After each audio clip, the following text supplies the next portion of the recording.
વડોદરામાં આ ગંભીરા બ્રિજની દુર્ઘટના સર્જાઈ ત્યારબાદ ગુજરાત ફર્સ્ટ સતત રિયાલિટી ચેક કરી રહ્યું છે કે રાજ્યમાં કયા વિસ્તારમાં કેટલા આવા જર્જરિત બ્રિજ છે જે લોકોના જીવ માટે જોખમ ઊભું કરે છે। ત્યારે છોટાઉદેપુરમાં આવેલા ભારજ નદીનો બ્રિજ અમને જણાવી આવ્યું છે અત્યંત જર્જરિત છે। 4.5 કરોડ રૂપિયાના ખર્ચે બનાવેલા ડાયવર્ઝન પર તૂટી ગયો છે। જર્જરિત બ્રિજના કારણે વાહન ચાલકો હેરાન પરેશાન છે। જીવના જોખમે વાહન ચાલકો અહીંથી પસાર થાય છે। ગંભીરા બ્રિજ જેવી જ ઘટના આ બ્રિજ પર ન બને તો સારી વાત છે।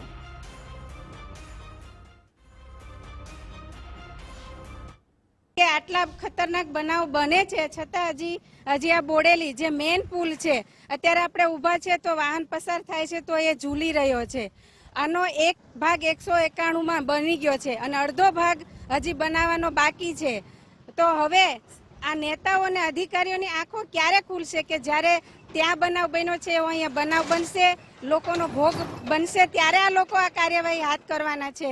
એટલે મારે આ નેતાઓ અને અધિકારીઓને ખાસ વિનંતી છે કે તમે લોકો પણ રોજ અહીંયાથી પસાર થાવ છો તો શું તમને આ ખાડા નથી દેખાતા? તમારા આંખે પાટા બાંધેલા છે તો તમે પણ થોડું લોકોનું વિચારો। તૂટે છે ત્યાં સુધી રાહ ના જુઓ અને પહેલેથી આ પુલને કંઈક સમારકામ થાય, આનું કંઈક રિનોવેશન થાય